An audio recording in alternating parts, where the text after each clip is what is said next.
দুর্গাপুজোর আগেই পুজোর আমেজ নিতে চলে এসেছি একটি জায়গায়। সেটা হলো কলকাতার কুমারটুলিতে, যেখানে নানা রকম প্রতিমা তৈরি হয়।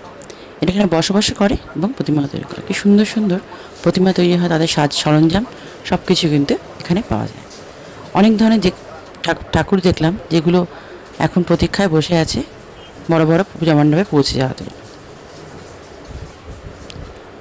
নানা রকম দোকান, বড় দুর্গার সাথে সাথে ছোট ছোট মা দুর্গাও দেখলাম এবং ক্লান্তিতে একটু শরবত খেয়ে নিলাম। তারপর একটু ঘুরে ফিরে নিয়ে চা খেয়ে বাড়ি চলে আসলাম। আচ্ছা, এটা তো বলাই হয়নি, এখানে সুন্দর করে একজন শিল্পী প্রতিমা চোখে দিচ্ছিলেন, দাঁড়িয়ে দেখলাম, বেশ ভালো লাগলো।